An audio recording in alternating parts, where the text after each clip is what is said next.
tonight to our regular board meeting for the Rockcastle County Board of Education. It's always great to see our students and their families here with us tonight. It's always a special treat. So thank you for attending. Um, the very first thing on our agenda is a moment of silent prayer.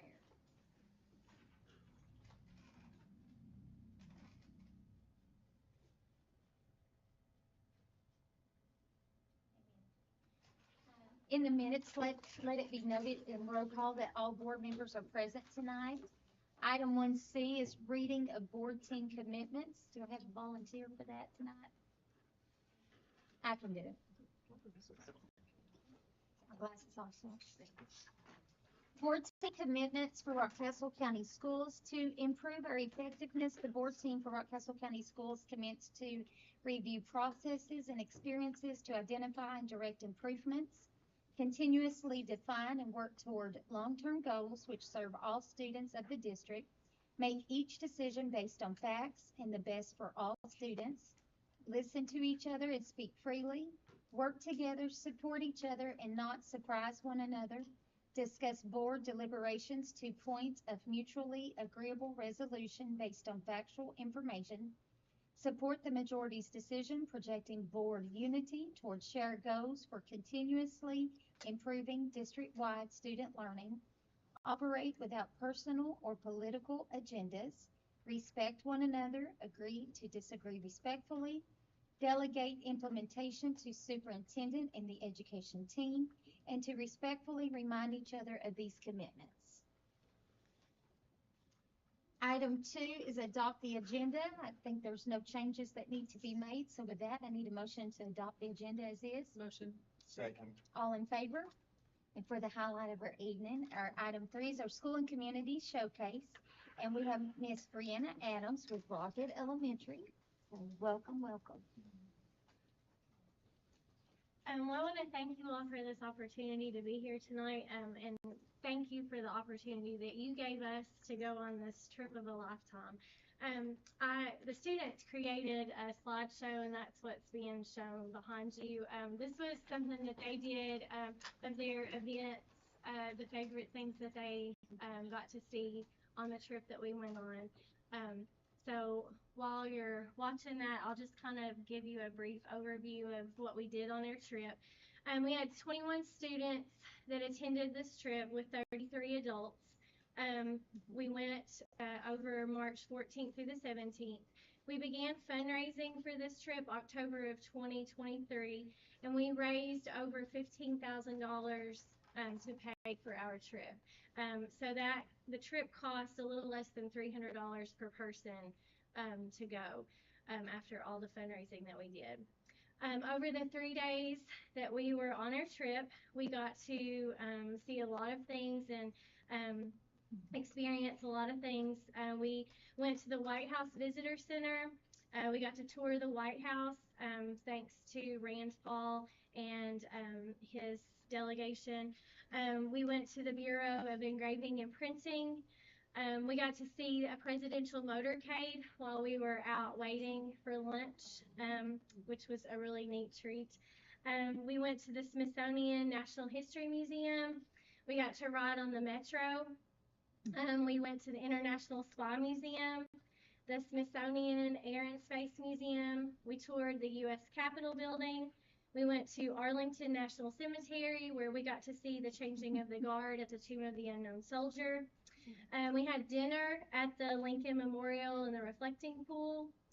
We took a nighttime tour of the national monuments, where we got to see the Lincoln Memorial, the Vietnam War Memorial, the Korean War Memorial, the World War II Memorial, Washington Monument, and the Jefferson Memorial. And after that night, I think everybody was ready to never go on a trip with me again.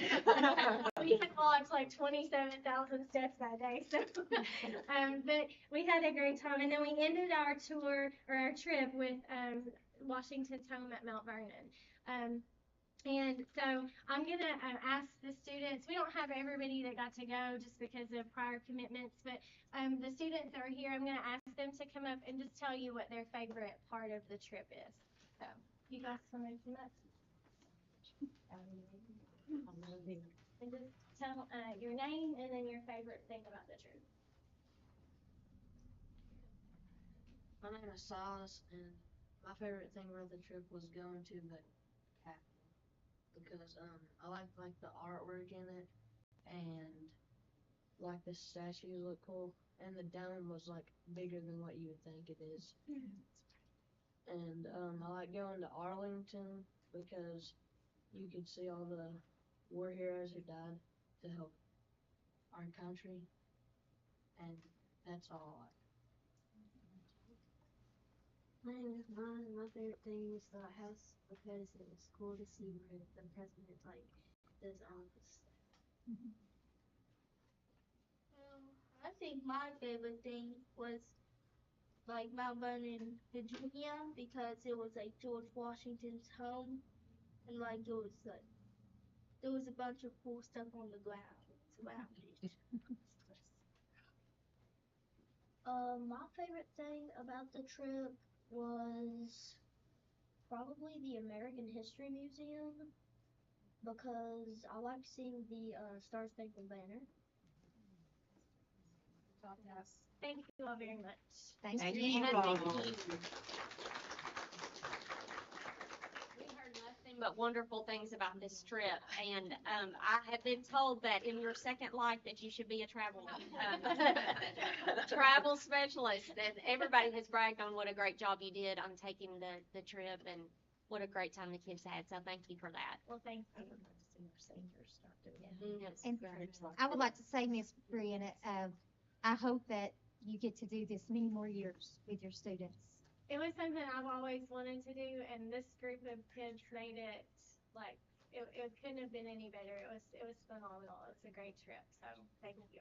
And great job, kids, for sharing with us tonight. Awesome job. You know, I can remember, I'm going to tell my age, but my senior trip, we went to Washington, D.C. and New York City. And I can remember when I went to D.C., all of those monuments that you've seen on TV, it just put everything into perspective. And it's so now every time you watch some really cool news channels, which I know you're all not going to watch that, but if you do, you're going to see all these monuments and you're going to be like, I've been there. I remember what that's like. So I hope. Good deal. Thank Great you job. all. Thank you all. Thank you. What was your favorite part, Miss Brianna? Oh, my favorite part is definitely Arlington and the Tomb of the Unknown Soldier.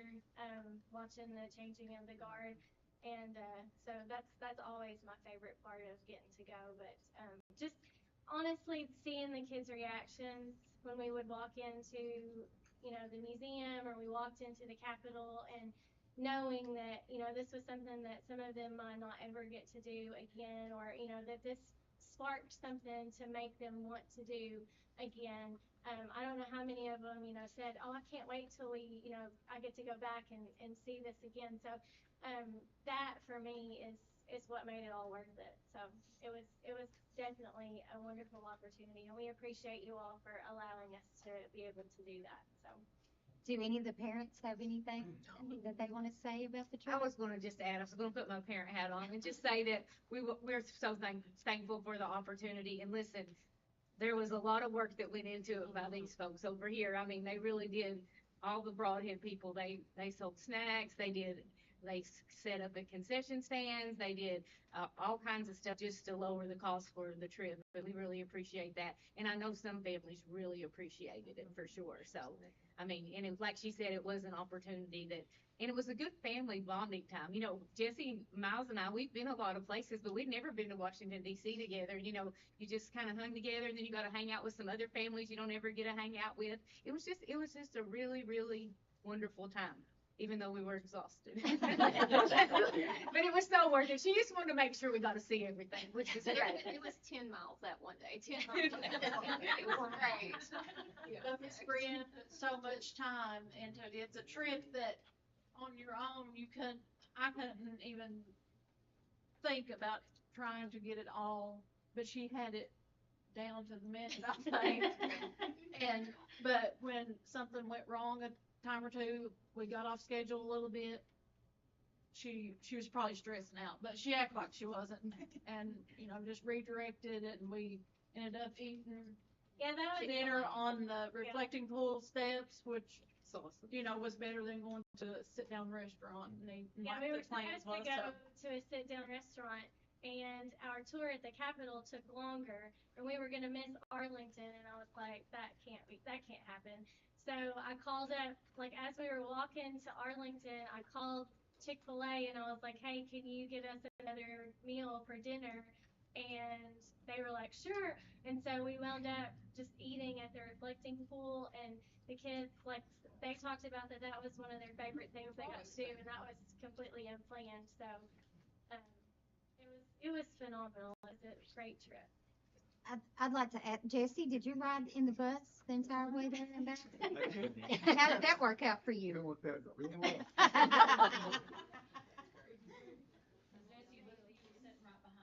trying to convince her that we need to do it again next year. Thank you all. Thank you so much. We're so glad that you got that opportunity. Item 3B is staff recognition of upholding the core values of Rockcastle County Schools.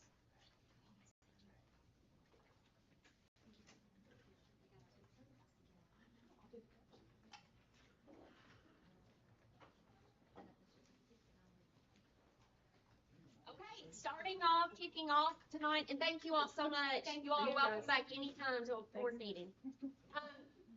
Mr. Andrew Cash is being recognized this evening for teamwork, and I think that's a very special award for Mr. Cash, and really speaks to what he does for our district.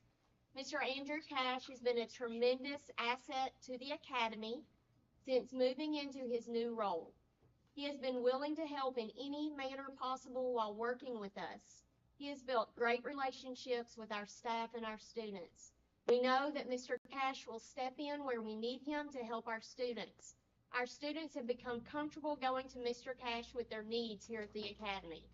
My Rock Online students have also been introduced to Mr. Cash. They have learned he has their best interest in mind at all times. My Rock Online students know they can reach out to Mr. Cash, and they know that he will reach out to check in on them. Mr. Cash has been critical to our success at the academy this year. So, Mr. Cash, if you'll come up. How many times in conversations since Andrew has joined them at the academy that his name is mentioned in a positive way in helping kids. So thank you for what you do. Thank you all. We appreciate you. Appreciate it. Mr. Dean McClure is not able to be with us tonight, but he is being recognized for commitment. Mr. Dean McClure works diligently every day to make the Rockcastle County Area Technology Center a school where students feel safe, welcome, and supported. Mr. Dean is constantly doing his best to keep our school clean and well maintained. Visitors frequently comment on how good our building looks. Mr. Dean can always be found talking to students as they change classes throughout the day. He provides support and advice to our students, and they love the way he makes them feel welcome. Mr. Dean consistently displays a positive attitude and a strong work ethic. His great attitude is contagious to his coworkers and to the Rockcastle Area Technology Center students. His daily actions are proof of his desire to make Rockcastle ATC the best it can be for all students, staff, and stakeholders. Mr. Dean McClure. And Ms. Tanya Atkins is actually working tonight. It is kindergarten registration, so she's at school working while we're recognizing her for teamwork. So I think that really speaks volumes to her dedication to our school district. Ms. Tanya moved to this office this year after nearly 15 years of working as an instructional assistant in different areas of our school, 8 years in kindergarten alone. Within a month of taking on her new role of school secretary and receptionist, she had taken on the role of attendance clerk. After Christmas, Ms. Tanya moved over to our school bookkeeper position while supporting our new secretary and receptionist. She has quickly become a master of all of the roles in our office. As if this is not enough, she is also the key technology troubleshooter in our building and master hug giver to our kiddos who just need some love. Ms. Tanya is truly willing to take on any role that helps our school or to provide our staff and students what they need. Roundstone is a better place because Ms. Tanya is here.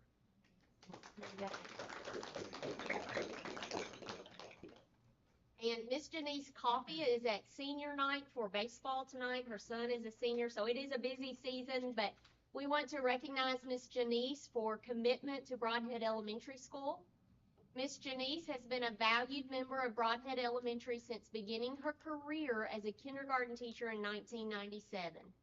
For the past 23 years, she has served as Broadhead Elementary School counselor. Throughout her career, Ms. Janice has made a massive impact in our school community and in our student lives. Each day, she brings a servant mindset and is willing to do anything to have a positive impact in our school or our students' life. Ms. Janice is the embodiment of a committed professional, and her contributions to Broadhead Elementary School are greatly appreciated. Ms. Janice Coffey. Ms. Melissa Renner is being recognized tonight to represent the middle school for integrity. Ms. Renner is part of the RCMS leadership team, where she serves as team lead for the 6th grade Enterprisers team, along with the social studies department. Mrs. Renner is also a key member in planning and hosting our annual Veterans Day program. In the classroom, Mrs. Renner is always looking for ways to grow and improve her craft. She ensures that all students are learning at high levels and holds all students to high expectation. She cares and nurtures her students and builds great relationships. Mrs. Renner was also awarded the VFW District Teacher of the Year and was a finalist for the VFW Teacher of the Year at the state level. Mrs. Renner is also always looking out for ways to improve RCMS and is a vital part of our team. Miss Melissa Renner.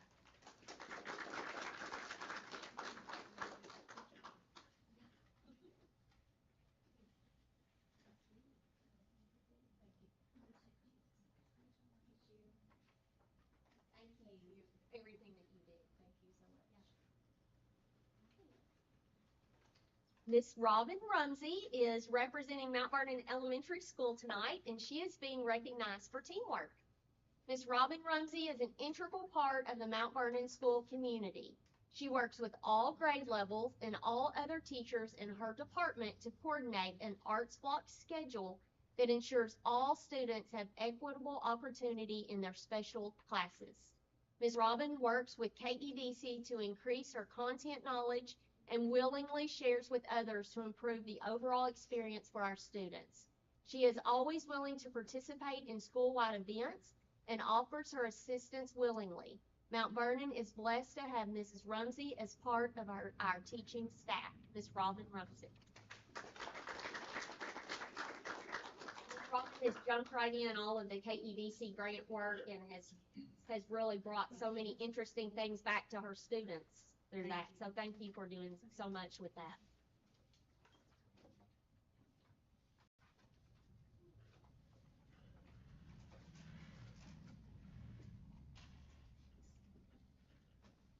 We appreciate all of our staff, and Andrew, I'm glad I got to see you as you're sneaking out the back door. Good to see you. Thank you all.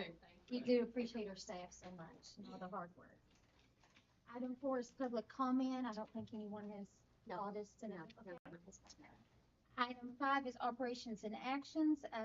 We've all probably have talked to Miss Carey this week if we've had any questions. I assume that we have asked that. Besides that, it's all regular routine. So with that being said, I need a motion to approve operations and actions. So moved. Second. All in favor? Yep.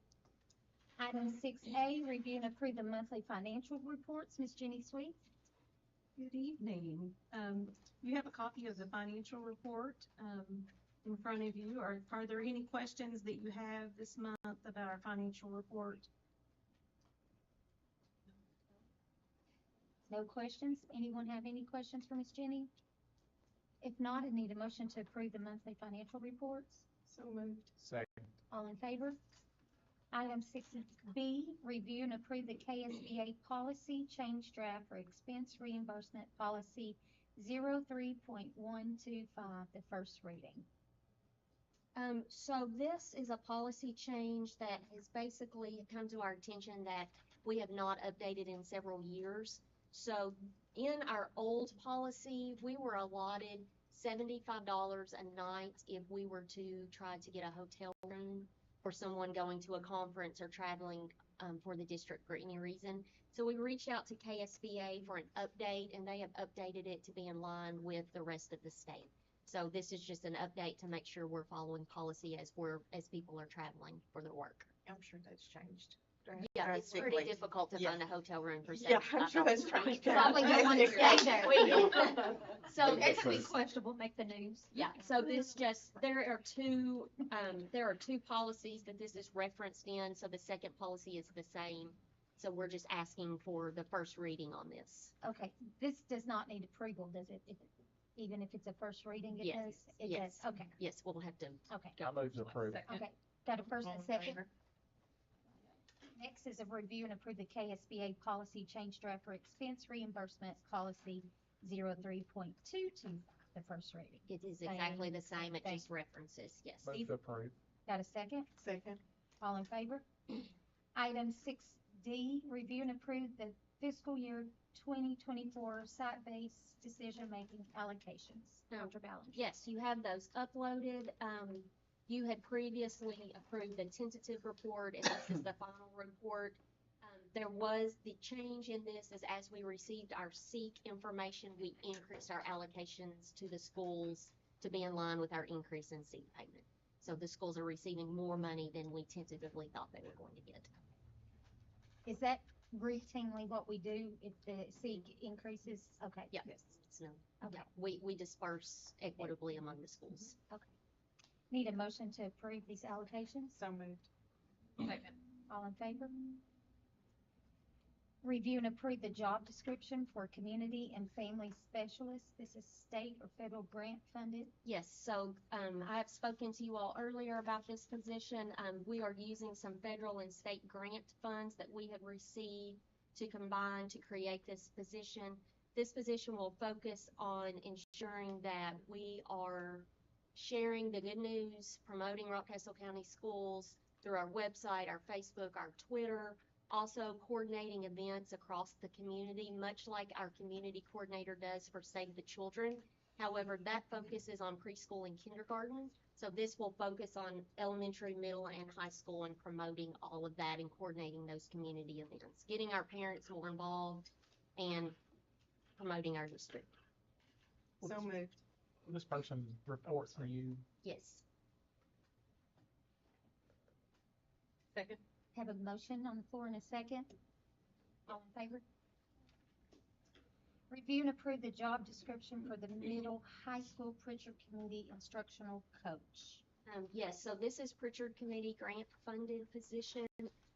As you all can remember, and Mr. Jesse is our coordinator of our Pritchard Committee.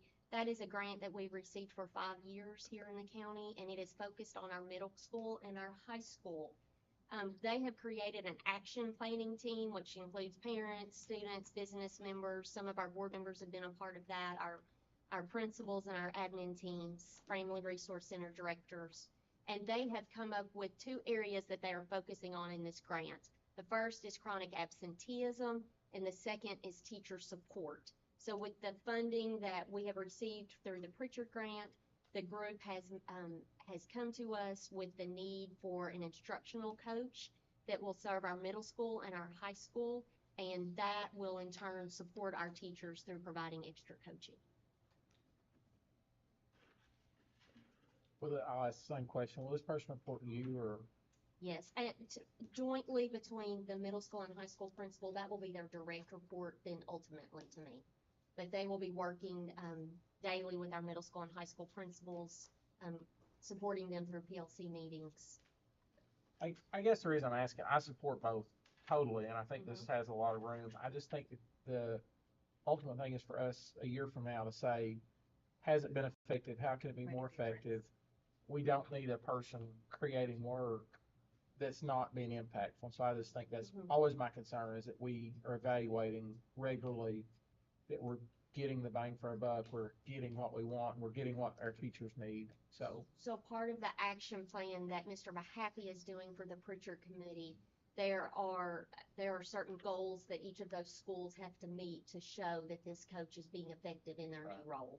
So he'll be reporting back to the Pritchard Committee on that. Mr. Mahaffey, do you want to comment? What she just said, I'll be reporting back to the Pritchard Committee. And our community meetings, they decided to focus on absenteeism and teacher support and reading and math with a instructional specialist. So every 4 to 6 weeks, I will be collecting data from that person, reporting back to Pritchard. So I will have that on file from where our progress goes from the beginning till next year. And again, if that group gets together and we decide, we can change that next year. We may decide that person was not effective. They may want to go a different route. That's not up for me to decide, but so we will have collection of data for that. it's great. Move to approve. Wait, I have a question. Yes, Uh, yes. We're not waiting enough. No, y'all gotta slow down a little bit, okay? I said we was gonna get out of here fast, but I still have a few questions. I guess I did not pay any attention when I was looking at this. How many days is this contract, this employee contract is for? This teacher, Regular regular teachers. teacher, Regular 185. teacher. Okay, all right. Regular teacher, no extended days. No, okay, I was gonna ask, that was gonna be the next Yep, no question. extended days. Okay, now we got a motion and a second on the floor, Jenny. Did you get that? Okay, all in favor? Item G, review and approve the supporting Rocket Leaders fiscal year 2025. Okay, so I am really excited to bring this package to you all tonight and ask for your support in what the district is recommending for our staff. We are recommending a pay increase for our staff at 4%. That will be across the board for all certified and classified staff members. That is a 4% raise. If you will think back over the last 4 years that we have been really diligently working on increasing our raises for our staff members, that first year we had given a 3% raise. Following up the next year, we gave a 2%. Last year we gave a 1%, and this year we're proposing a 4%. So if you combine all of that, over the last 4 years, our staff will have received a 10% raise. In addition, our classified staff received that $2 on the hour raise. So we're really proud of that package and feel like that really brings us to a point that we're competitive with all of the districts surrounding us, even those districts with a much higher local property tax rate and a larger base to pull from. So we've worked really diligently. Ms. Jenny has put hours into trying to determine how we're able to give this raise to our staff. So in addition to that raise, there's a few other things I would like to highlight because we are doing this as a package. If you all will recall, we have approved a variable school calendar this year. So in addition to that 4% raise that our staff is receiving, our staff will also be reporting to work 8 days less. So that is a way that we're hoping to incentivize staff, to recruit new staff, and a way to maintain our current staff as a benefit package. So 4% raise, and they are reporting 8 days less in the upcoming school year. We are also going to promote a rank change for certified employees at the mid-year mark. So previously, if an employee received a rank change in December, we would not provide them an increase in their salary until the following school year.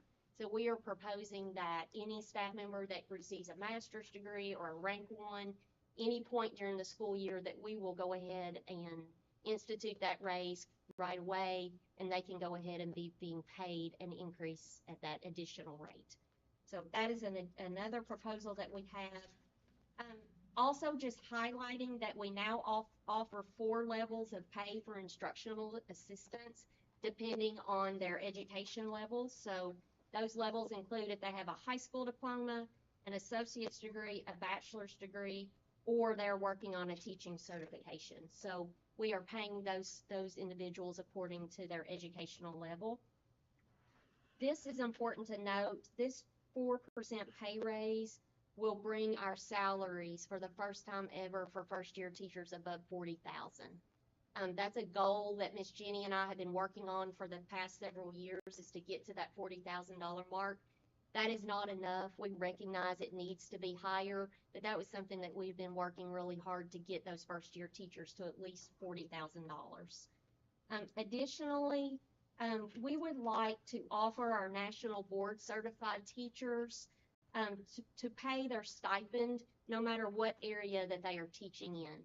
So, for example, if a teacher receives their certification in literacy and takes a counseling position within the district, or a principal position, or assistant principal position, in years past, they would lose that $2,000 stipend when they are moving up and taking on a different position. So we would like to propose that if a national board certified teacher moves positions, as long as they maintain their certification, that we will pay them their $2,000 stipend. Bus driver field trip pay is another change that we are proposing. We would like to propose that we pay our bus drivers their regular bus route amount when they are driving for trips, instead of the trip amount that we previously have been paying them. So this will incentivize our bus drivers to want to drive trips, and also just a reward for those bus drivers that are putting forth that extra effort in helping us, because we rely on them so much in that area. And the very last promotion is our extra service pay. We are promoting that bus drivers, cooks, custodians, food service, and or teachers who do any after school work or doing anything above and beyond that would require extra pay, that they be paid at $25 an hour for any extra work that they're doing. So we would like to promote this as a package, and we have labeled this supporting our Rocket leaders. I feel like that this is a really good way that we can support our staff. We value our staff. This is a large commitment. It's close to $700,000 commitment in salaries to our staff in addition. A little bit shy of that, but we want to show that our staff, that we value them, and we know that the key to good education is having good quality staff and supporting and working to maintain that staff. I have one question. Mm-hmm. On the $2,000 stipend, Yes. is that from here forward, or will that change anything from the past? Just moving forward. Okay. And how often do they have to renew that? Every 10 years. 10 years, okay. I think this is a wonderful package that you all worked on. I know you've worked very hard, and the numbers trying to bring something to the board that is yet something, it's affordable, but it's not going to put us in a crunch of a position. And I have full confidence in Dr. Ballinger and Miss Jenny that they would not present something to us that would hinder us in any way from meeting the demands of our students. So, and I hope that this will be an incentive package so that Mr. Phillips, when you go out and continue to recruit some educators that want to come and work in this great county. So, does anybody else have any questions for Dr. Ballinger? I'm just excited because I was so fearful that it would be less. And I'm just excited you all come up with this. We worked really hard to find a balance between what we can afford and our staff deserves. You know, if we could, we'd give everybody a 10% raise, 15% raise, and celebrate. But this is a number that we feel comfortable that we can still operate efficiently and effectively, however, still reward our staff with this quality of a raise. I hope it's received well, so I love it. I very much support. I'm a little concerned that we include the variable school calendar in here with the thought that we might not do the variable school calendar in the future, and I just want to say that out loud. Sure. Yeah. If we don't do that next year, then, I mean, that's a very possibility that the board might not vote for that, or we might have We have data, to see how it goes or the this year, state might 'cause not it's even say really that new. we can't Yeah. do it anymore, so I just I want to think say that that's out a loud. very, very valid point to make, that variable school calendar, as with any year, our calendar, could vary or could change. So thank you for making that point. But and I want to say this out loud too, if we go back to regular calendar, we're not going to pay folks for 8 more days. Right. So there, that just needs to be, it is an incentive right now, but Thomas, could if we go change. away from that, you're gonna have to go back 8 days.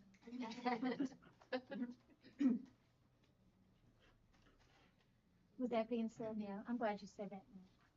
But with that, I'll move to approve. I said, Yes. All in favor? absolutely. Wonderful.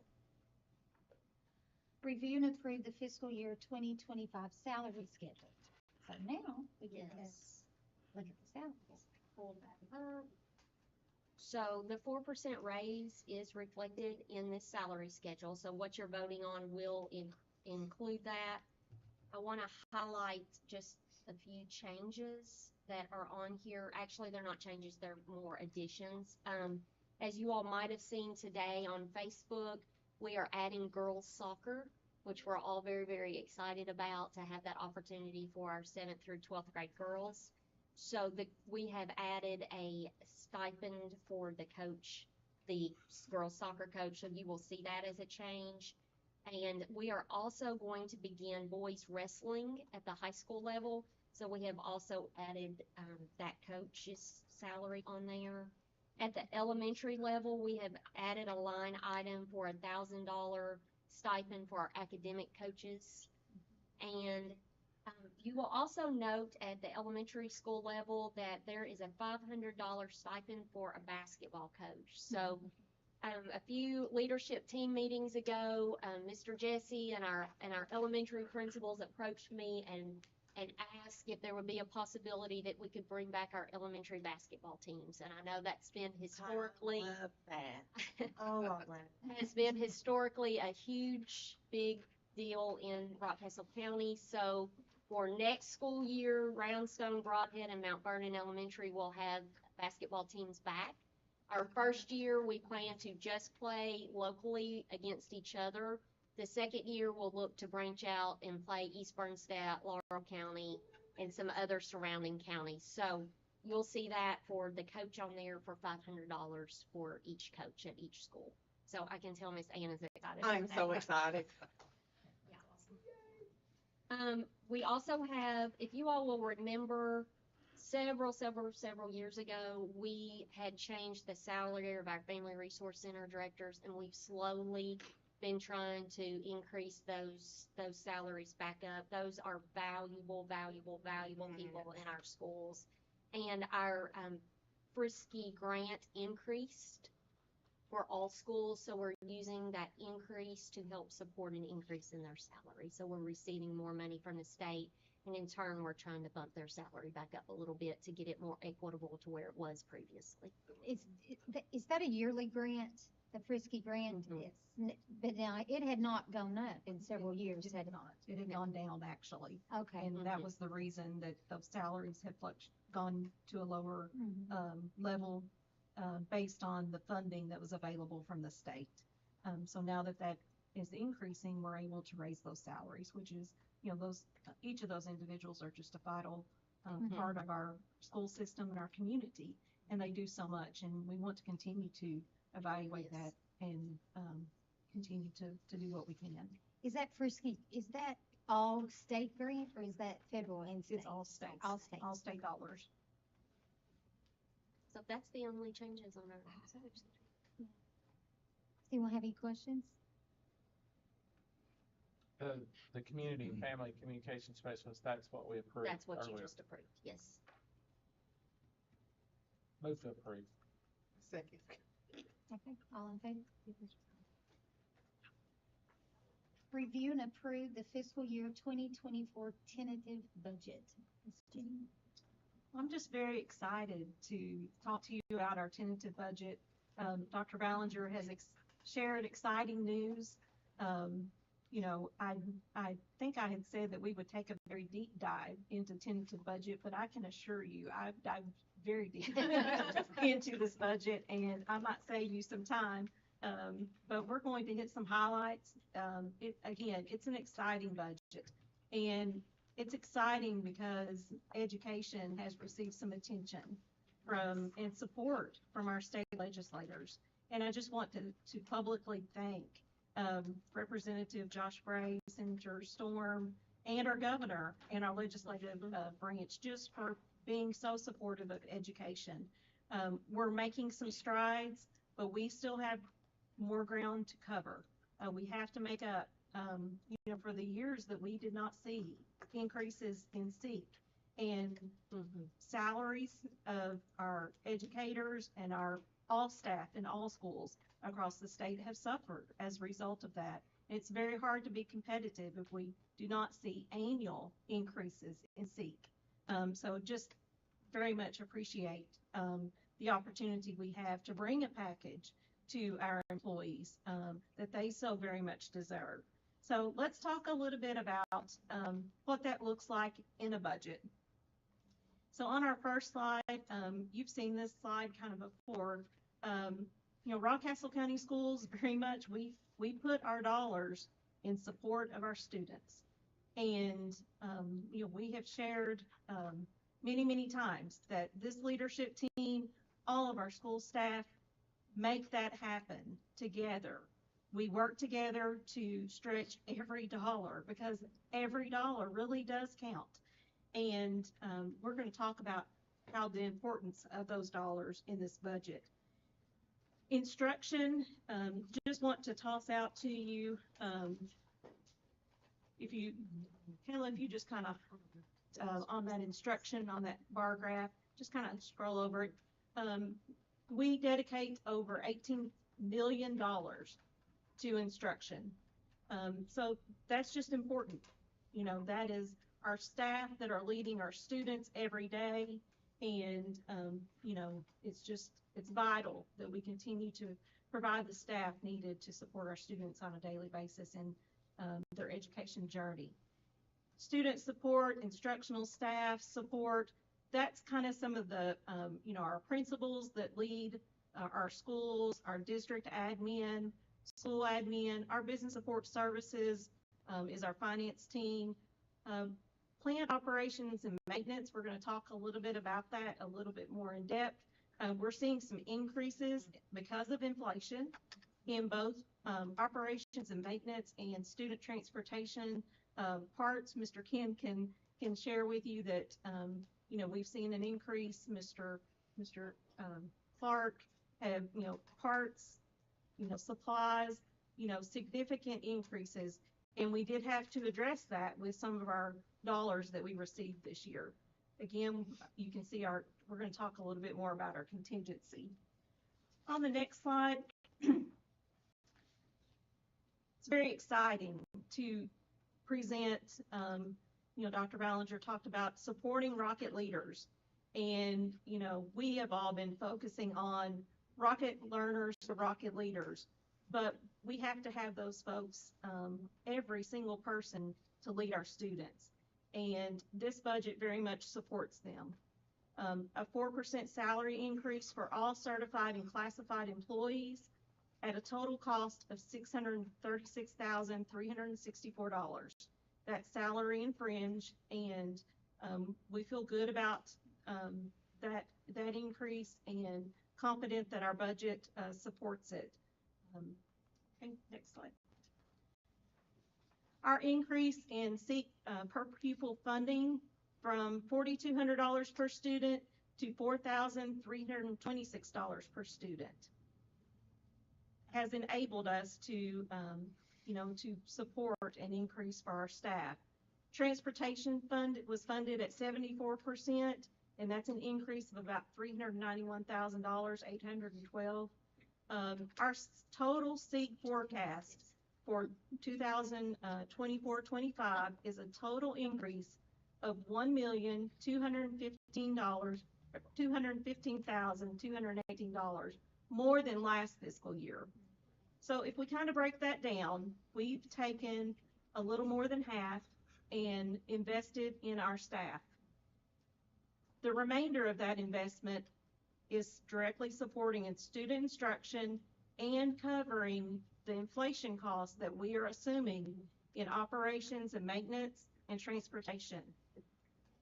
We want to be very clear that every dollar in this budget is going to support Rockcastle County Schools. I so wish that there was a magic bucket, because I can assure you, I would spend much less time counting dollars and pennies. Every dollar goes to our schools. We are required, I'm required, Dr. Ballinger is required, you as a board, we are required to allocate every single dollar that is available to Rockcastle County Schools in this budget. And we do that, and we do it, I think we do it very well. And I just, kudos to everyone in this room for the support that you're providing to our schools and to our students. When we started talking about the draft budget, we talked about all the things that a budget supports in the next slide. Our educational programs, Dr. Ballinger has highlighted some of the educational programs that we will be expanding this next year. Some of those are funded with grant funds. Some of those are funded with our general dollar funds. Personnel costs, facilities and maintenance, technology integration, we have needs. And we continue to seek additional grant funds to address those needs. And Dr. Ballinger had a call today. We're constantly looking at additional grant funds to support, the many, many needs we have across our district. And we're being successful at that. And that's a positive thing because it's more that we can provide to our students. Health and safety, our budget addresses that. We have partnerships also that address health and safety, partnerships with Rockcastle Regional to have nurses and health assistants in all of our schools, and telehealth opportunities for our students. And that's so important to the attendance that we're focusing on this next year and every day, the importance of attending school. Special education services, Mr. Benny Blanton, working with our special education services to continue to expand opportunities for all students. Extracurricular activities, we talked about the new elementary basketball teams. That's exciting. We won't talk about which team I might root for just a little bit, but I might be a Tiger. But in the budget, it not only provided funding for coaches for each of those teams, in the SBDM allocation also provided some support for those teams to get started, to provide the uniforms for the students. So each elementary school received, it's a minimal allocations, but we have calculated with the help of Mr. Mahaffey that it's enough to start the year with their uniforms. And we want them every student to have that opportunity to be a Tiger, a Mustang, or an Eagle, whatever they want, wherever school they attend. So we're excited about that. Transportation services. We've talked about some of the things that we want to do to support our bus drivers, and they are so key. And we have been so fortunate in this school district to, routes are running every day. We're not a district that's putting up a post and having to cancel a route. I hope we never have to do that, but I do know that oftentimes you might find Mr. Hopkins and others driving those school buses to make sure the services are provided. So everyone's going the extra mile. On the next slide, our total budget for the year is $34,582 and I can't talk tonight. Little over $34 million for our general fund revenues and expenditures. Our staff salary and fringe is remaining. Dr. Ballinger and I talked a little bit about this today. Our revenues went up, our expenses have gone up, but they've gone up at the same rate. So when we spoke at our draft budget, we were at 51% for staff salary and fringe. We've remained there. So that's really important and really good that we were able to do that. Our instructional school resources, along with operations and facilities, account for over $7 million and our on-behalf payments. And that's the health insurance, life insurance, all the things that the state provides, and then we in turn provide for our employees, is the remainder of the budget. So that makes up the total $34 million budget. And again, we make things happen in this district. And I'm proud of every person that contributes, every single person that contributes. Our contingency, our tentative budget includes that 5.4% general fund contingency and a restricted contingency of 7.4. So that puts us a little over 12%. And that may sound like a lot, but it's not. That's just, you never know what might happen, where we would have an emergency and we would need those funds. In the month of June, that covers, just barely covers, the 3 June payrolls for the month of June. So it's important that we continue to maintain that.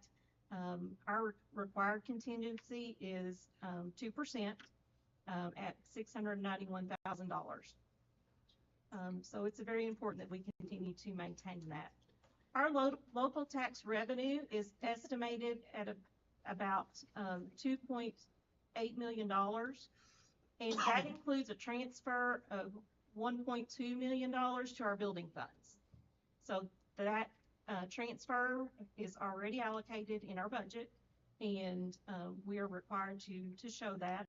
And that's very important because we hope to build a middle school in Rockcastle County. Our state revenue, our SEEK funding is $5.1 million. So our total, it's very important.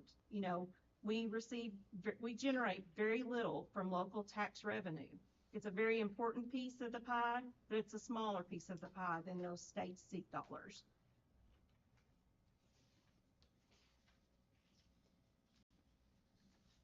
A couple of other points I want to make before we go on to that next slide. Our budget also accounts for our bond payments for the next year, which are set at $624,000. And food service, we have allocated the same 4% raise for all food service staff in the food service budget. And our food service budget continues to be strong. Revenues continue to be strong because we have an outstanding food service program. And it's very important that, as a district, we strongly support food service. It operates kind of as its own entity, but always working in partnership. And that's very important that we continue to do that. And we're excited to have that 4% raise for food service as well. We'll come back in September and talk about our working budget. But this budget, if you have questions, if you want to sit down and talk about any specific area, I welcome that anytime, actually from anyone. We can talk about any area of the budget that you would like. If you have questions, if anyone in the community has a question, feel free to reach out. I'll be glad to sit down and talk with you. On this last slide, we talked about this quote, and I've kind of used it as a guiding force in my work in our budget. Investing in education is not just a line item in the budget. It is a down payment on the future, a commitment to empower generations, and a testament to the belief that knowledge has the power to transform lives and communities. Our board does that. You do that. You make great decisions for our kids every month when we come together. And just thank you for being supportive of all of us and guiding us. Rockcastle County Schools stands committed to meet the instructional needs of every child in our community. As a result of our community-based accountability efforts, we have utilized the input from all stakeholders to shape our budget for the next school year. Our budget priorities acknowledge the importance of investing in a quality education for our students and investing in our employees. We, who are the key to the success of our students. We collectively strive to make Rockcastle County Schools the best place to work, learn, and grow. I'm confident that in our budget for the next year, very excited to see it implemented because we were able to restore many of the areas that, to address the inflation and to provide some wonderful learning opportunities and new opportunities for our students. So we're excited, but if you have any questions, feel free to ask or feel free to meet with me anytime. I have a question. Sure. A dumb question probably, but I want to ask this. The money that the legislation has set aside for us for our new project, is that something that you would have to put into this budget? Or is No. that, okay, Once the project is approved, we solicit bids, we sell bonds, and then we will budget for the entire project and those funds. okay. So you don't do anything until, Not at this time. So that is not reflected in this budget. would that be something that would be reflected in your working budget? Yes, possibly it's the timing. I'm just Yeah. curious. I was Mhm. just, okay. If the timing, it will be added to the budget. If we present the working budget and everything has not come together as far as the bids, it might not be in the working budget, but as soon as, we'll have to update the budget, once the bonds are sold. I was just curious. Miss Jeannie, I appreciate you so much and all your hard work. And I know that you've spent many, many hours, maybe even nights, doing this. And I drive by here every night and I see lights on and I figure it's you. So, but I do appreciate you, and our families should appreciate everything that you do. So, thank you. Any questions for Miss Jenny? No? Need a motion to approve? So moved. Second. All in favor? Okay. Review and approve the fidelity bond of treasurer 2425. Ms. Jenny? This is the bond, an annual bond, and the state evaluates, and sets the bond amount for every school district. And our bond amount has been 300,000. It has increased to 400,000. They use a formula to calculate that. So this is approving the bond for 2025 at $400,000. Move to approve. All in favor? Okay. Review and approve the authorization for Codell to advertise for bids for the Rockcastle County Middle School construction project. Yes, so it is time to go back to bid for our middle school project, and we need your approval for us to advertise for bids for our construction project. So moved. Yes. All in favor? Wonderful. Yeah, I figured there's It's a happy day. I think we need to stand up and. Yeah. And, well, I'll say this, I really, truly appreciate our legislators. And, with that being said, I also truly, truly, deeply appreciate our superintendent, who has probably spent more time in Frankfurt than maybe our legislators. Maybe So, so. so, thank you. Thank you very much.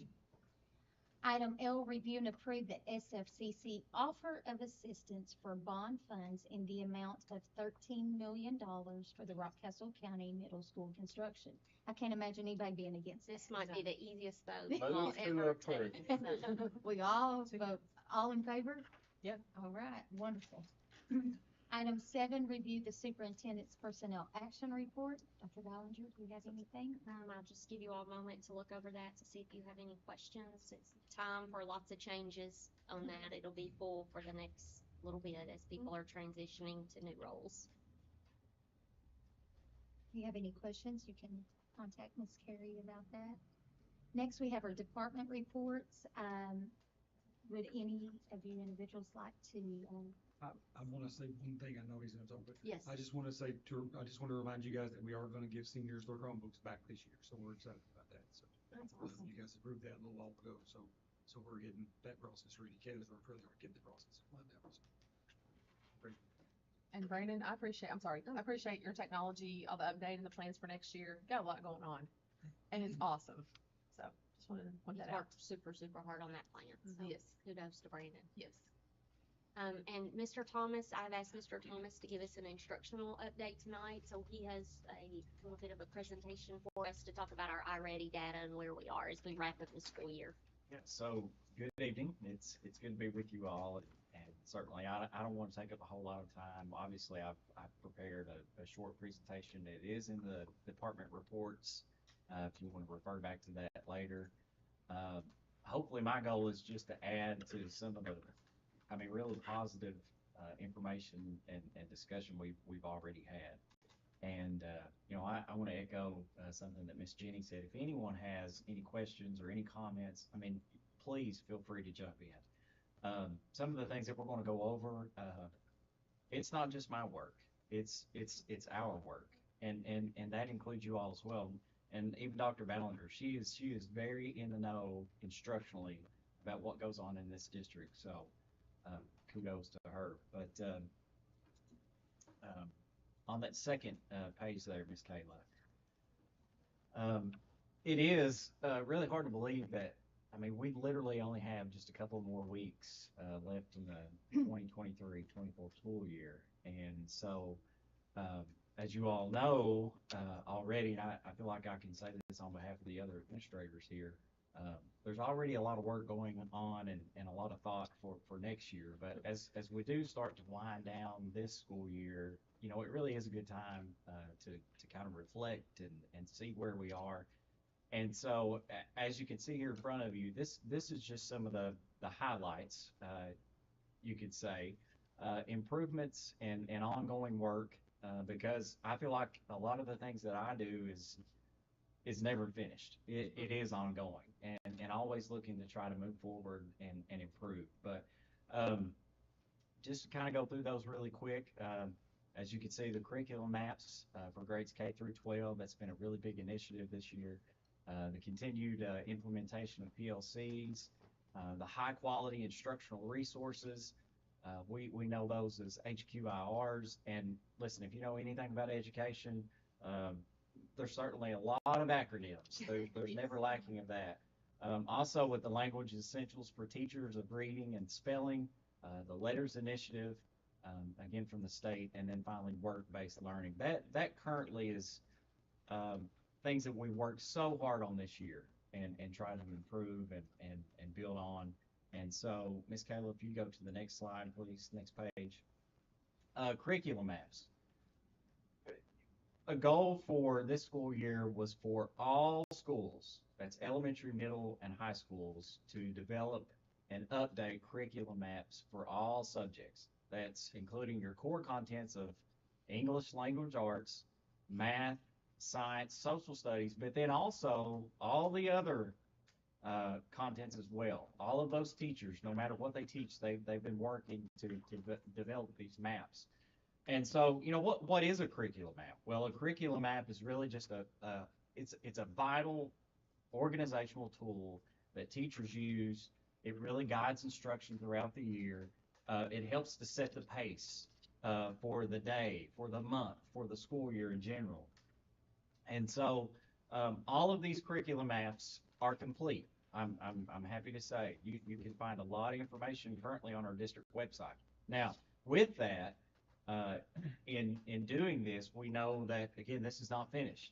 Teachers throughout this year have already noticed updates that they need to make to their current curriculum maps. As you can see there, they're all aligned to the Kentucky Academic Standards. Very, very important.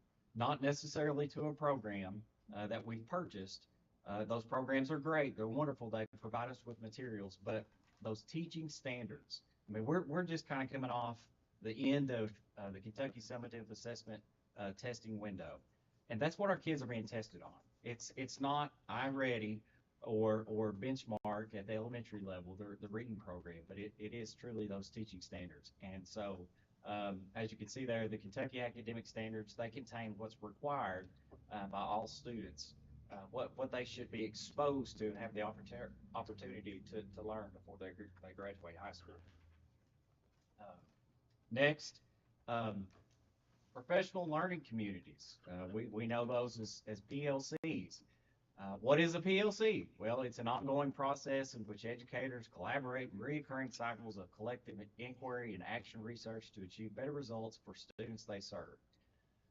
What I think of a PLC is this. It's a routine weekly meeting, as you can see there, weekly at the elementary and middle schools. High school's a little bit different. Their schedule is a little inconvenient to do so each and every week, but as you can see, there is a plan. They have planned meetings at the high school, and they meet, administrators and teachers meet multiple times a month. But collectively, you have, and right now, at all of our schools, our principals, they lead these meetings. They have really kind of taken on that mindset of being the instructional leader of their building. And so they lead these weekly meetings with teachers. Every grade level they meet with, there's a set agenda. You know, some of the items that are discussed are those curriculum maps. You know, where are we at this week? Where are we at with our students? There's specific names of kids that will come up.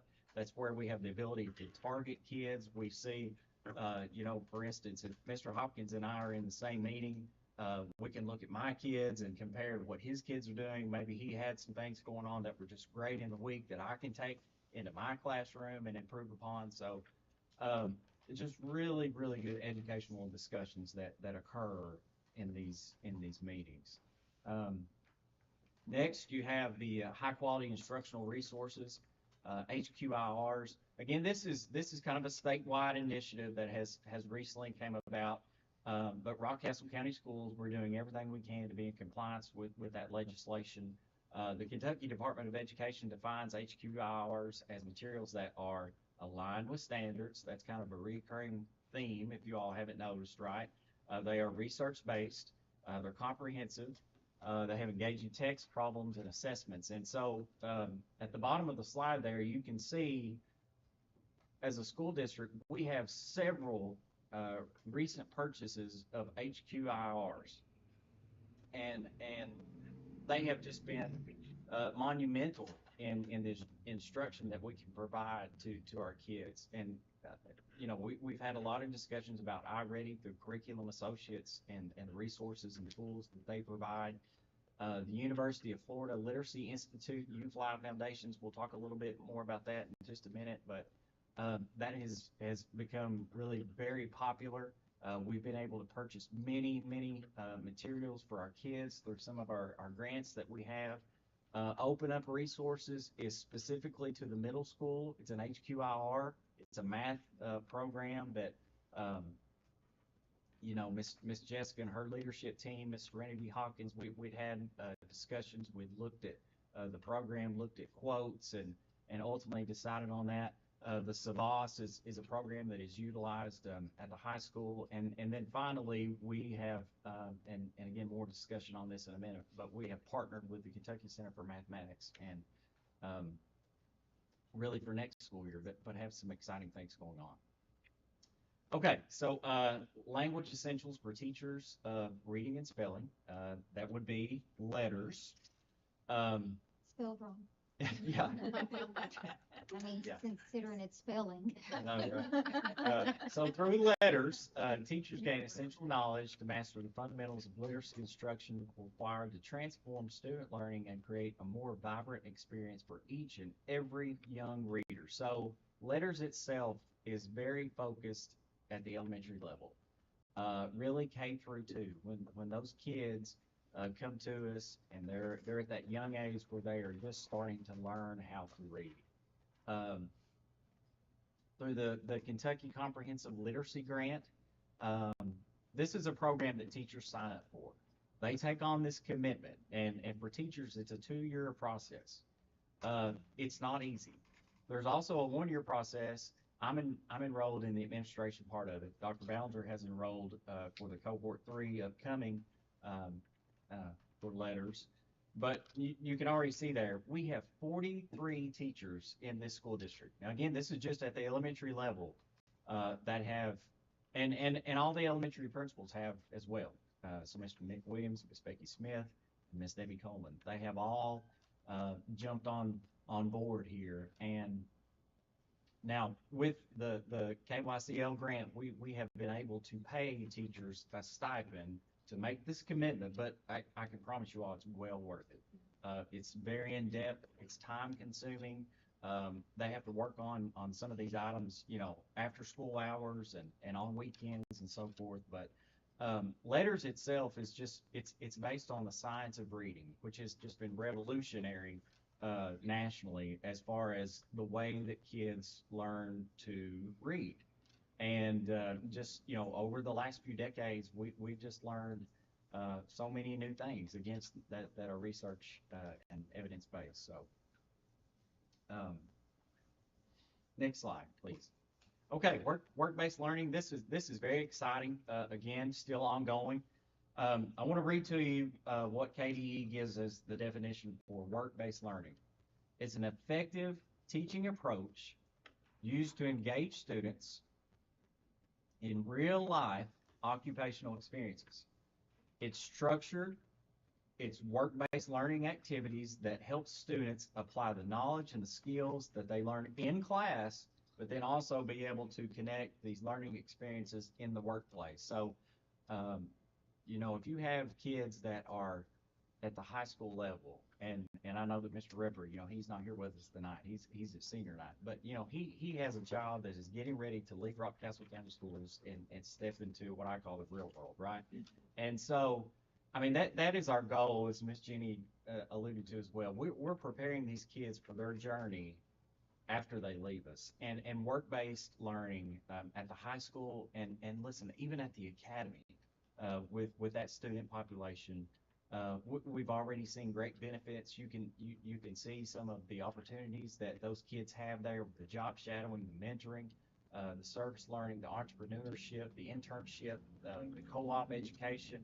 I've got a note there on the bottom that the new Partners for Rural Impact grant that we're associated with is just going to really help us with this process and just continue to build it. The student pathways has been a large conversation at the high school over the last couple of years. You all as a board tonight, I believe, approved the new culinary pathway for kids. So just, again, just giving them more opportunities. You know, school is not what it was decades ago. Really, it's not even the same since COVID. It is so different.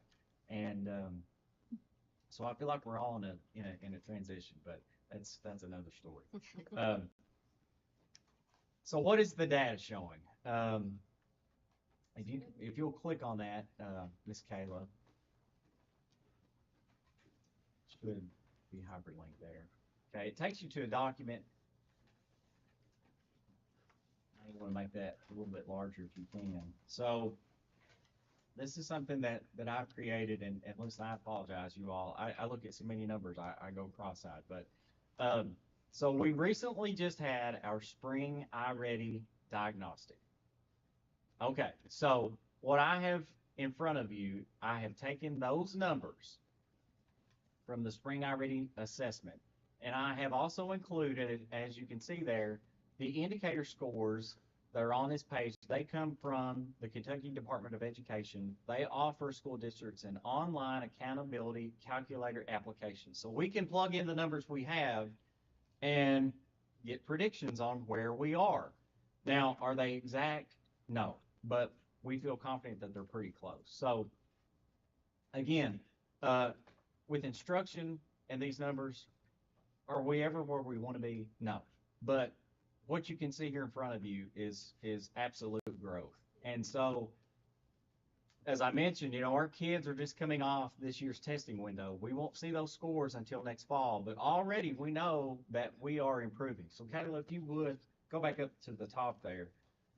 At the elementary level, okay, you can see the subjects. Now this is 2023, 2024. So this year in reading,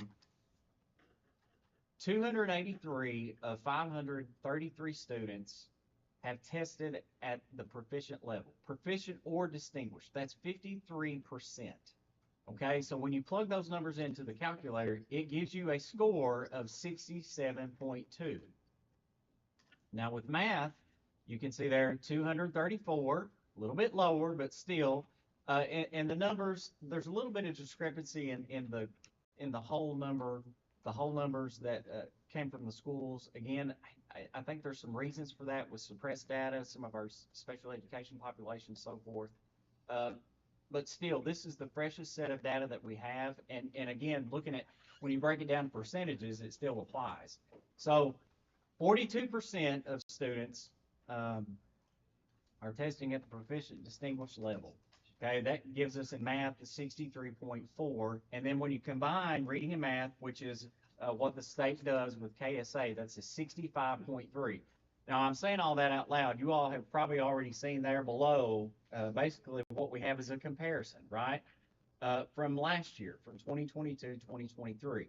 So like in reading, okay, 283 of 594. Again, that number's a little different than the 533 at the top. But again, when you look at the percentage there, you've got 53% of kids scoring proficient distinguished this year compared to only 41% last year.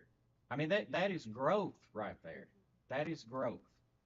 And then if you look at the score, 61.6, compare that to 67.2, more growth, even in math. Again, I feel like I say this, often we're a little bit lower in math. But again, look at that. 32% of kids tested proficient distinguished last year. Okay, at this point this year, 42%. So 10% increase in growth this year. Ms. Cadley, will you scroll down to the middle school, please? Okay, same thing here for the middle school. Currently, we have around 53% of students that are scoring at a proficiency level. Compared to last year, it's 43%. Again, another 10% increase in growth. Math, not as much, right? But, something I did mention, right? We have an HQIR for the middle school math, right, that's coming into us. Teachers are going to be getting brand new materials with that, student workbooks, student consumable kits. Ms. Jessica Willis and I are meeting tomorrow online with the company to schedule some in-person professional development that will occur next year for the middle school. So again, that's what we like to see is positive growth, and certainly we have that. And again, would we like to see those percentages higher? Well, absolutely. But I say this with confidence. I've said in several meetings, and they tell us that as a school district, we're better off showing, smaller stints of growth rather than just exponential, numbers. So you just got to remember it's a process. So any questions about those before we move on quickly? Ms. Kayla, if you can go back to the, If those numbers hold true, I was giving you a 4% raise, Mr. Coffey. Hey, listen, this presentation took me like eight work days.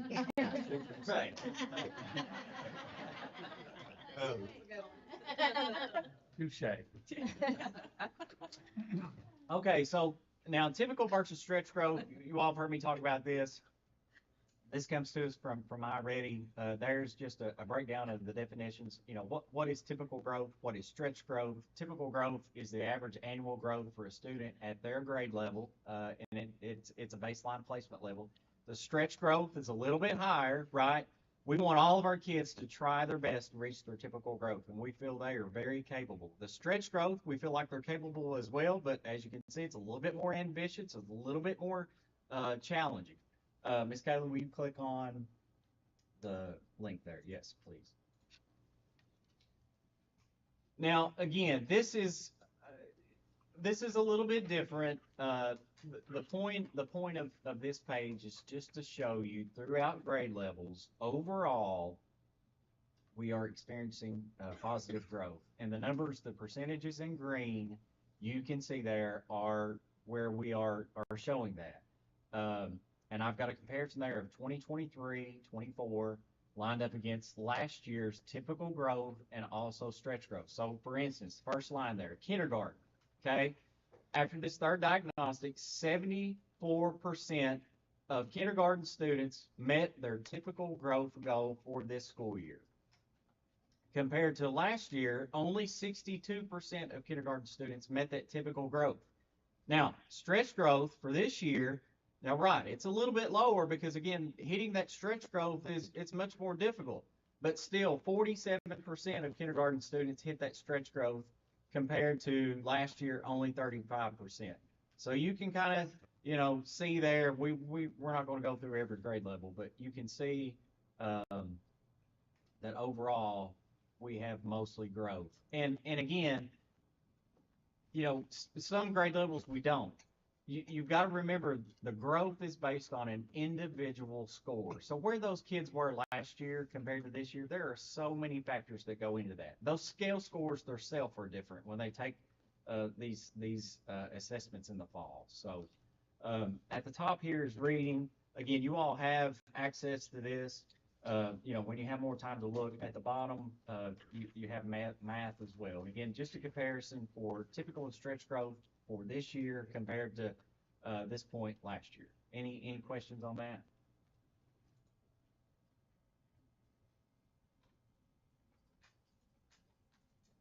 Okay.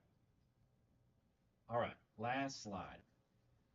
So professional development for 2024, 2025.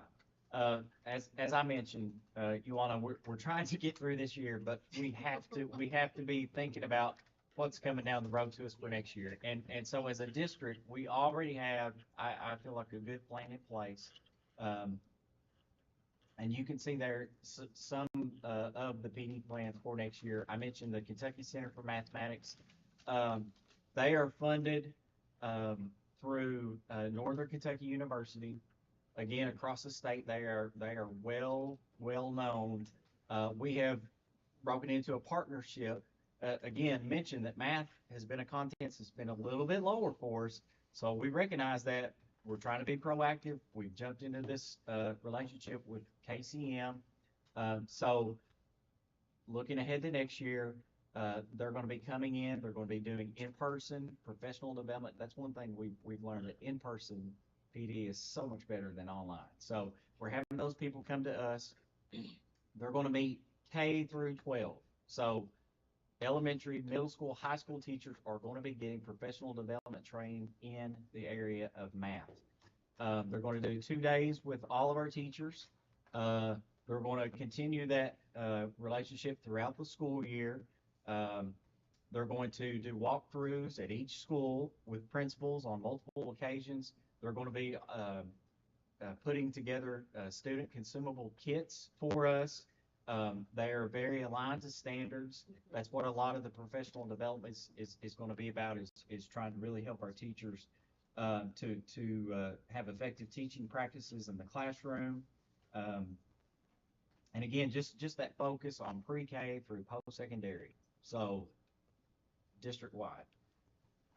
Clarity for learning, just very quickly, these last few points. Clarity for learning. We've had this ongoing at the middle school for the last several months. It's been very positive. Ms. Jessica Willis has a leadership team of teachers that come together on a weekly basis. We have a continuous improvement coach, Ms. Jackie Thompson from KDE, that comes in and leads those, works with teachers. Again, it's very standards aligned, and they craft learning intentions and success criteria. Miss Jessica herself, if you ask her, she has seen growth among teachers. There's just been some really eye-opening moments in those meetings. I've attended several of those where teachers just really recognize some of the items that Miss Jackie has been going through and presenting, and they're just being able to really put those into use into their classrooms. So we have a plan for that as well. Every school next year, we're going to meet with principals. They're going to create a leadership team and help to spread this clarity for learning. Ms. Ballinger, do you have anything you want to add about that? Other than it's just a really excellent opportunity for us to partner with the Kentucky Department of Education. Oftentimes when we reference Kentucky Department of Education, we think of them in a regulatory role. this is a coaching role, and Miss Jackie Thompson, I can't speak high enough of her. She is an excellent coach, and this is a benefit of no charge to us through the Kentucky Department of Education. So Miss Jackie will be coming in as often as our principals want her in their building. So right now we're meeting on Thursday with her, and she is going to spend an hour with each principal to develop a specific plan for their school for next school year. She'll be coming in, helping them with PLC meetings. She'll be in their buildings at least once a week, helping them and modeling this clarity. And again, it goes right back to our standards work of what are we teaching? Are we assessing the correct standard? Are we teaching it on the correct grade level? And she helps principals monitor and coach our teachers through that. So very excited about that, and the Kentucky Center for Mathematics work, because it all aligns and goes right back to standards instruction. And then just lastly there with the Kagan student engagement structures, this past November, we were able to hold a Kagan district-wide cooperative learning workshop. Kagan is one of those companies that is nationally known, not just here in the state of Kentucky, but nationally known. It looks to use classrooms and make them competitive environments. It looks to reduce achievement gaps, to build social development, to increase student achievement. So we're moving on to the next step. We're going to host another district-wide workshop for all of our teachers at every school level. Kagan is one of those things where you send just a few teachers or a pocket full of teachers, but to be able to open that up to every teacher in the district is super exciting. So our people are going to receive a full day of professional development. And again, they're going to learn those Kagan structures that they can just take into their classrooms and use with kids. And then lastly, the UFly Foundations goes right along with the Letters program. Again, not all teachers are involved with Letters. We have a large number that are, right? But UFly, all teachers are going to be trained on that K through 2. It's again, it revolves around the science of reading. It looks to just develop and deepen teachers' knowledge and their skills for those kids as they begin to read in those grade levels of K through 2. So, any questions on any of that? What are you most excited for? Oh wow, that's a hard question. Honestly, probably probably not just because it's at the top, but probably the Kentucky Center for Mathematics. Again, not to repeat myself, but math is just, I mean, it's always been, even as a classroom teacher, when you see your scores, they're always a little bit lower, and so, I think our teachers are hungry for that knowledge of how they can push those kids and help, move them to the next level. As a parent, I'm probably most excited about the Kentucky Center for Mathematics. I think that has been something that as a district, I'm not saying this to talk down, but I feel like we probably have missed out on a lot of opportunities in mathematics that raise our scores over the years. So I feel like that I think that we've done a great focus on literacy over the years to the point that our students, it's now reflecting in our students, but I feel like we've not done so well in mathematics.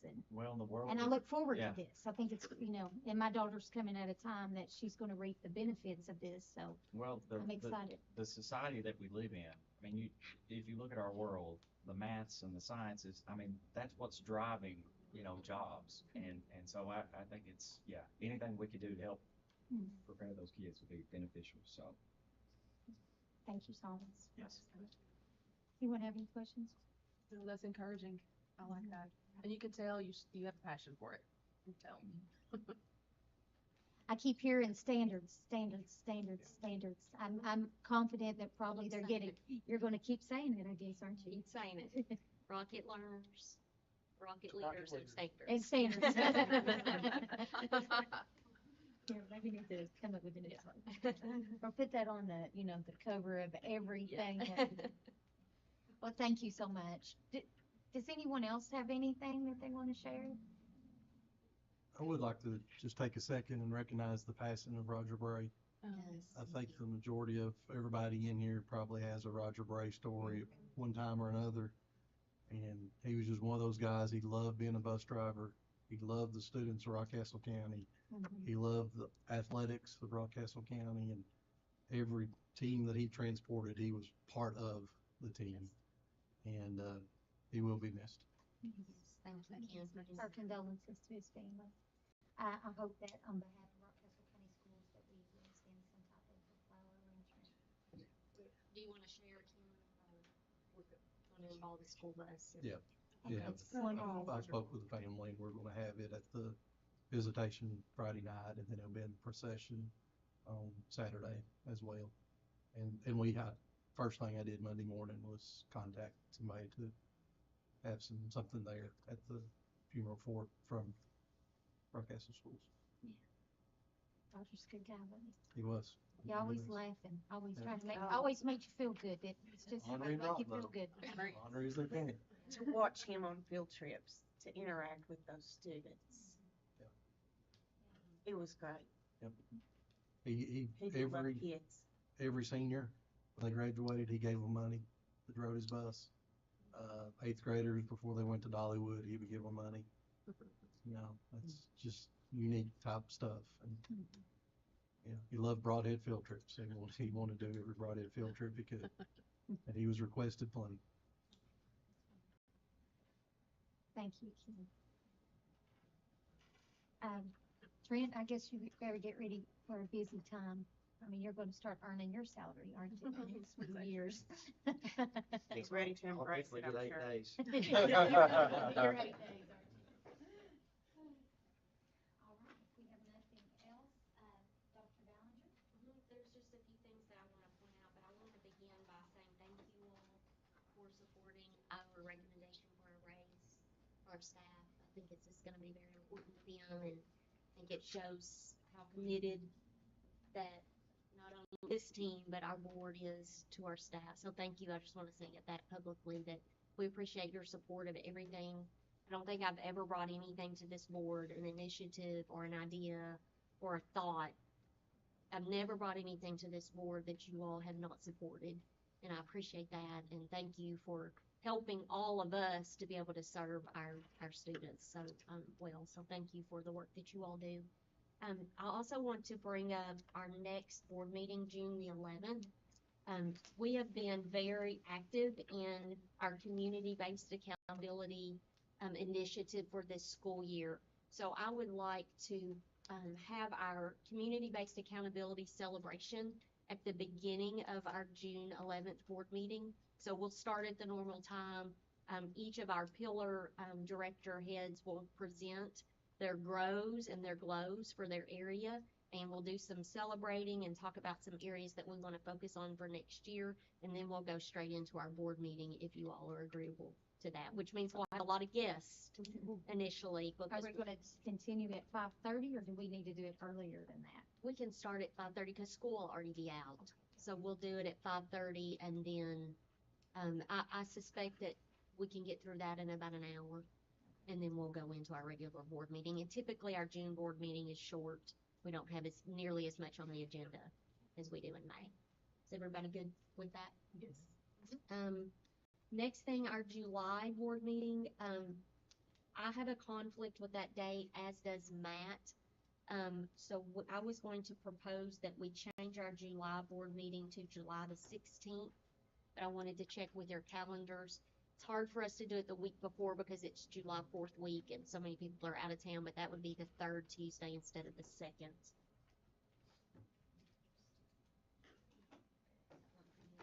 No, out of town, anybody out of town? Anna, are you okay? I'll send a reminder, but just so we could go ahead and be planning for that for finance. Reminder, graduation, May 23rd. Rain date is Saturday morning, so hopefully we won't have to use that rain date. Miss Lisa, this will be your first graduation, but board members are seated there along with the high school administration and myself. So Looking forward. yes, we're happy to have you join us. If it is a rank, the times. 10 o'clock Saturday morning. Okay. If it rains, and 7 o'clock for our Thursday. Again, just a reminder, we'll be providing lunch for all of our staff again on the last day of school, May 24th. So if any of board members are available to come and help prepare and serve, we'll prepare again in the middle school cafeteria. And then Mr. Ken is getting a bus and will deliver lunch to all of the schools. So that'll be district office staff and then any board members that are able to jump in and help us. We'll start that morning anytime you can arrive. If you can arrive for an hour and help, great. If you can come that morning at 9 o'clock and stay and help us prepare and deliver, that's great too. And again, that is sponsored by our ag community. So we want to give them all a shout out. And American Fidelity has also given us a donation to support that as well. So Mr. Call always helps us get our hamburger, and we've got volunteers from the ag community that will come and cook for us that day. So super excited about that. Anybody have any questions for me before we wrap up? Well, again, thank you for all that you all do to support us and to support Rockcastle County Schools. You're very much appreciated. Thank you, Katie. Matt, do you have anything? I don't think so. Ms. Angie? I don't think so. Lisa? I just want to say I have been very impressed with, I know this is my fourth board meeting, but I have been very impressed and proud to be a part of this board. Happy to have you. Thank you. Well, I'd like to thank everyone once again, to all the board members. Ms. Terry gave you this. This is something, try to kind of go over it, Mark, and that way when we're here, we will go into closed session to actually go over that. And we get long-winded back there because, we don't get a chance to talk, I guess, so, but, that way we can speed along in the process. Yes, and this is your rubric. You can go ahead and start reviewing that. And then our community-based accountability pillar work, we'll do those presentations that will feed into to that evaluation work. And then I'll also have a presentation sent to you ahead of time that you can review. Thank you so much. Happy end of the school year as we wrap up everything. We've had a great school year so far. We've been very blessed in our community, and we will continue to pray that it ends on a safe and happy, healthy note. So with that being said, I need a motion to adjourn. So moved. Second. Okay, thank